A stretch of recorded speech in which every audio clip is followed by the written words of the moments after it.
What's going on, guys? I'm Grish KD, and today we are here to talk about the dumpster fire that is the new game mode, man.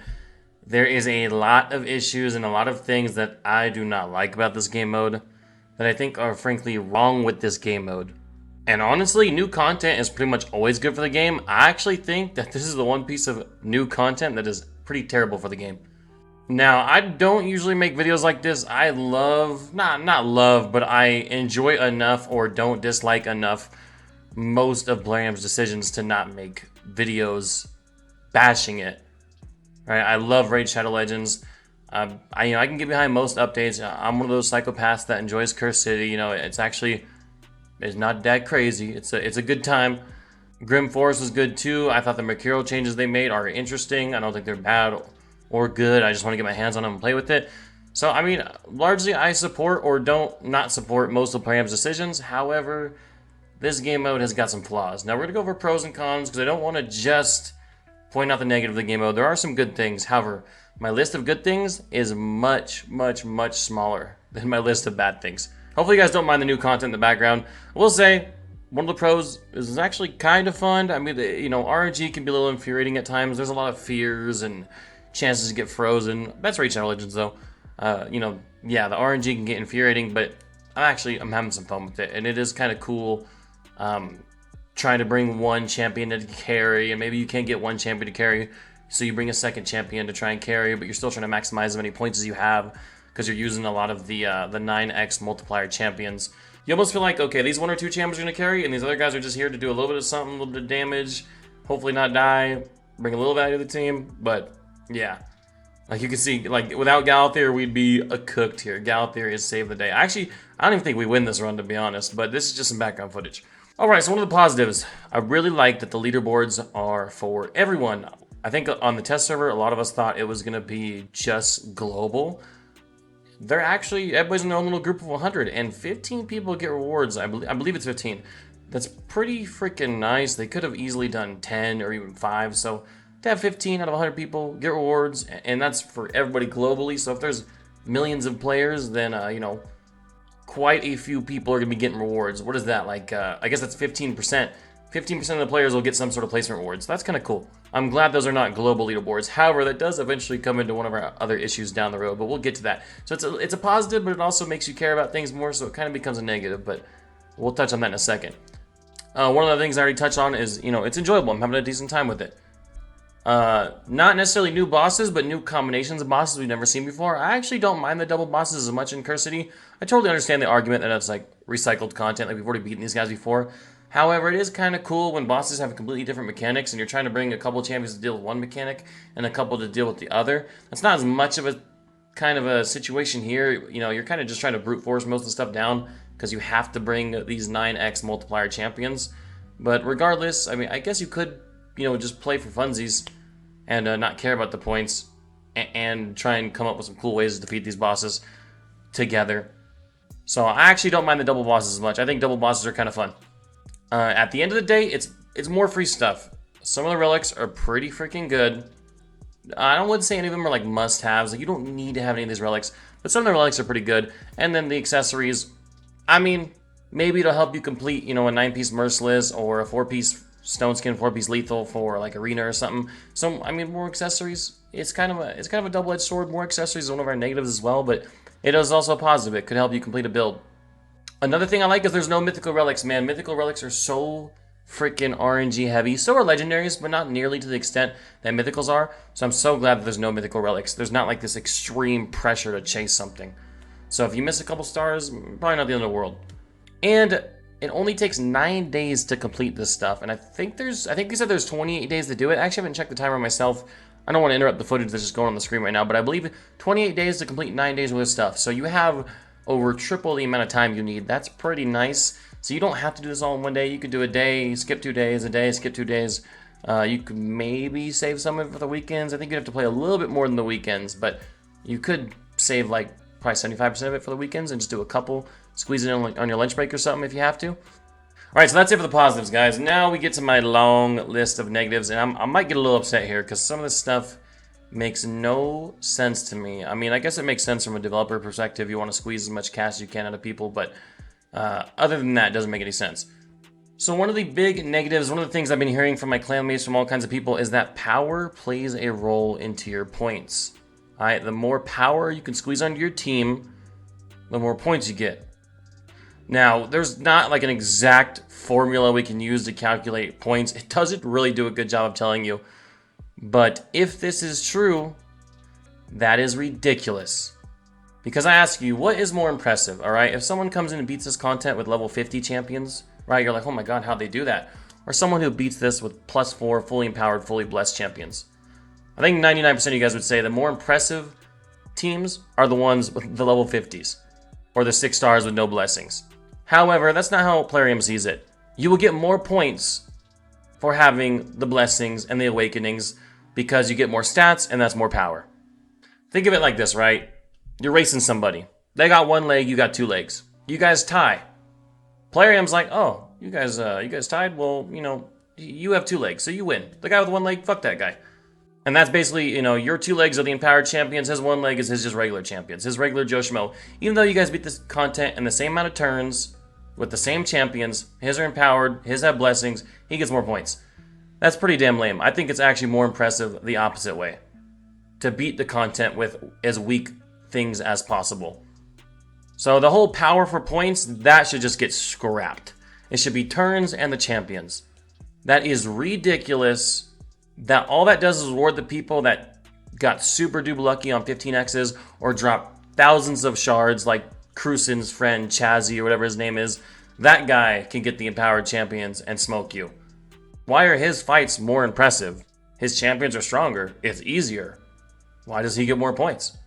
Even if you do the content in the same amount of turns.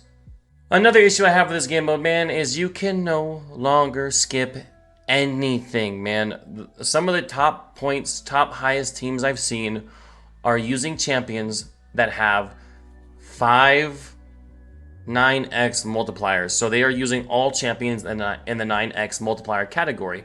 Well, this rotation, 5 of them were free. 1 of them was through a winner-take-all tournament. If you did not win the winner-take-all tournament, you could not have skipped anything. You had to do both fusions. You had to open soul stones or do a shit ton of champion training for Talena. Valor on the Equalizer was easy. He's a login. And then Varco's was what, like a 15 or 20 Sacred Shard Heroes Path? I mean, my god. We'll call it 15 Sacred Shards. I don't exactly remember. We'll call it 15. We'll be generous. 15 Sacred Shards for Varcos. And then another 7 for each fusion. That's like 29 Sacred Shards. A month of champions. That's insane. Not to mention the soul stones that Talena cost you. One thing that I failed to mention in my initial recording of this video is not only do you have to go for all of the champions, but their souls too. So Varcos, throw in another 15 sacreds. Now we're at like 43, 44 sacreds that month alone. All right, and then the fusions too. I don't even remember what Folan's. Oh, Folan's was a hero's path, or not a hero's path. Folan's was a Titan event. You would have had to max out that Titan event. Hagabuzz was a winner take all. That's kind of impossible to guarantee a win. In theory, you could fight the biggest crack in the game. Probably not, but it's a possibility. There's really no way to guarantee that soul. Raya, I think her soul was about 10 Eternals, so good luck with that after you just got Talena. And then Talena's soul, I don't even remember where we got Talena's soul, but that's not the point. I mean, the amount of resources you have to invest monthly is insane, impossible for a free-to-play player to have gotten all those champions and all those souls and keep it up every month. All right, maybe they did during the web corruption. Maybe a couple free-to-plays got all that stuff because they had some stockpiles built up. You will not be able to do that every single month. That is not feasible. You do not get that many resources on a free-to-play account. Give this a month or two, and free-to-players will be saying, holy shit, no, I cannot do this. I cannot get all these champions and all these souls. You may be able to get all the champions, but you will not be able to get all the souls alongside of it every single month. It is just not possible. Too many resources. Unless they lower the requirements for events. But this is Plarium we're talking about. Oh, and by the way, all of you that used the token trader for Hagaba, yeah, you got fucked in the ass. And nobody told you ahead of time. So Plarium introduces this great new system, the token trader. We all love the token trader, right? I mean, it's not a bad thing. It might not be the perfect system, but hey, it lets us get old fusions. I think we're all cool with that. Now, why the fuck would you use it? This game mode's here. Of course, you can prioritize other pieces of content, like maybe you want to get Fabian from Arena over this game mode, but then you miss out on a month of this. That kind of sucks. What was the point of the token trader if you're just going to make it so I can't skip anything? So that's pretty lame. Another thing, if you want these champions to perform at their highest level, you know, you're using your 4 or your 5 champions that have the 9x multiplier, that's 40 to 50 Lego tomes easily a month. We do not get that many Lego tomes without buying them out the ass. That is crazy. I should have kept this run. I don't know why I sacrificed this run. Also, you're building these champions to use them for 1 month, and that's it. Now, I know they come up on the second month, but on the second month, they're only a 1.5x multiplier. And that is another one of my negatives. The 1.5x does fucking nothing. The 1.5x is just so they can put something there and say, hey, look, we did something.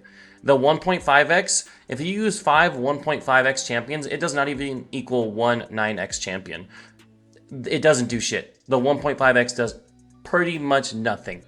It is a waste of space. You might as well bring a mythical that's going to hard carry you. So you may think you're getting 2 months out of these champions that you're booking and you're building. You're not. All right? Next month, I promise you, when you go and try and use them, you're going to get shit for points.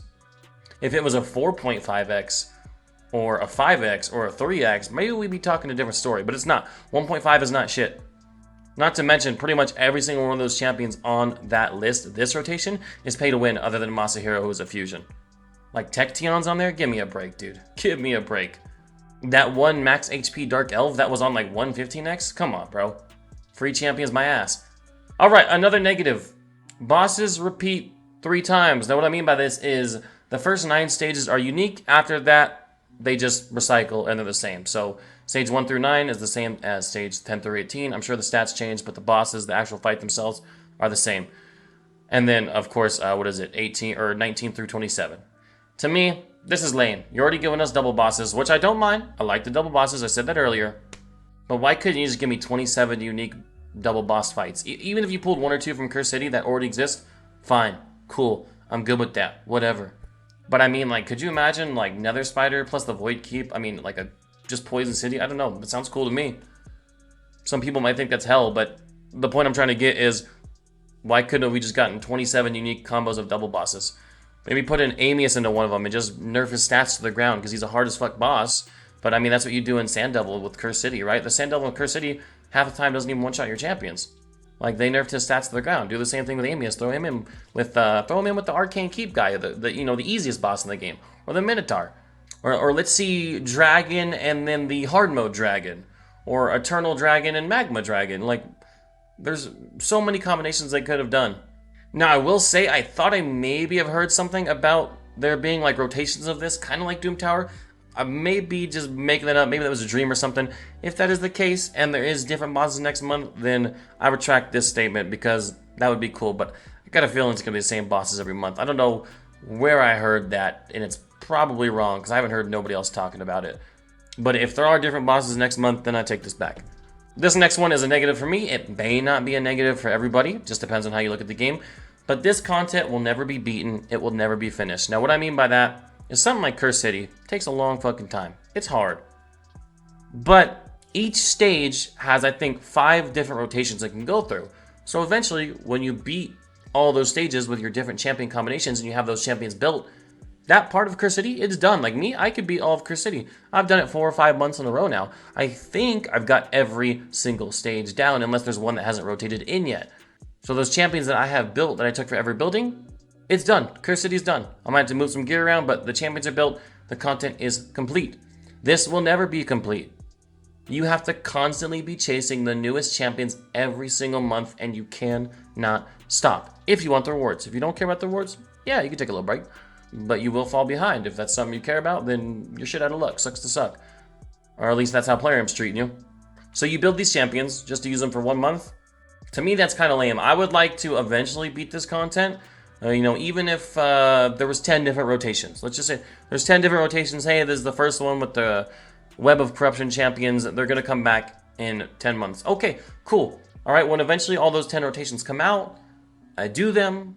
I beat them. Maybe I beat 5 out of the 10 in the first go around. Then I know when they rotate in again, I could beat half of them. Then I beat another 2. Now I beat 7. In a couple years, I've got it all unlocked. The content is complete.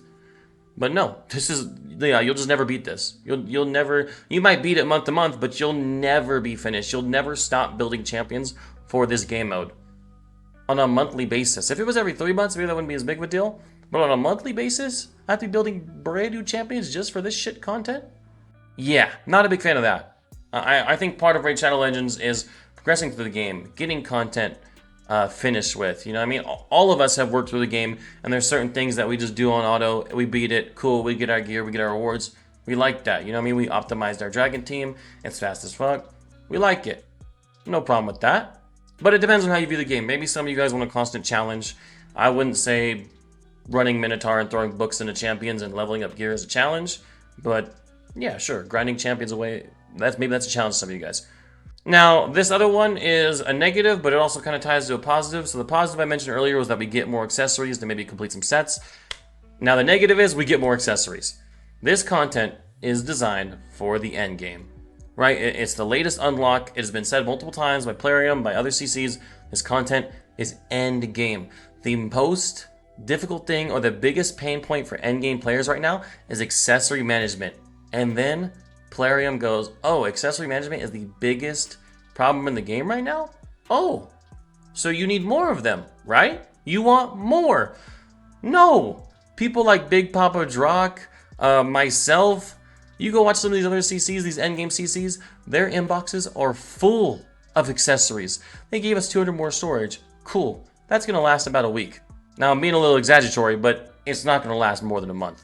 And then I'll have to sift in all these new accessories that have freaking extra damage to War Mother or whatever the fuck. Accessory management is the biggest pain point, man. And they just were like, okay, here's some more.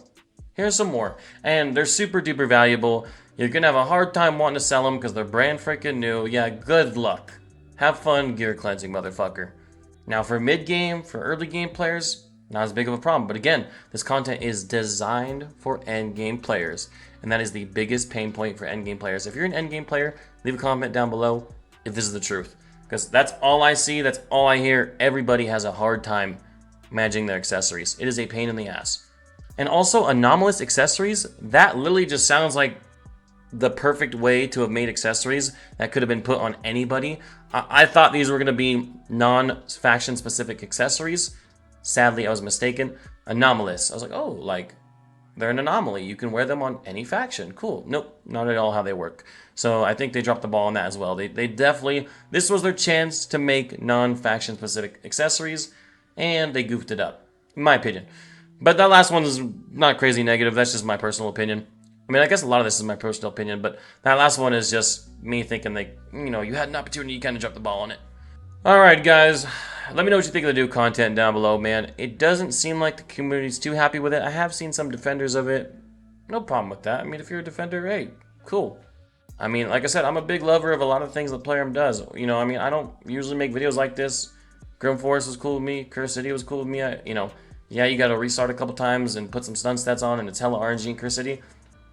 I've been beating it. I don't mind it too much. But this is probably my most disliked piece of content. Not in terms of fun, but in terms of everything else. The way the leaderboards work. Higher power means higher points. Just the way it's designed. I think it's my least favorite piece of content in my entire 5 years of playing Raid. Maybe other than the relics crafting not having a mercy system. But right now I'm not even concerned about that. This is pissing me off a lot more than that, guys. Alrighty, guys, man. Much love. Sorry for the negative video, but I think we need to come out there and talk about this because this is not acceptable in its current state. Much love, guys. I'll see you guys in the next one. Peace out.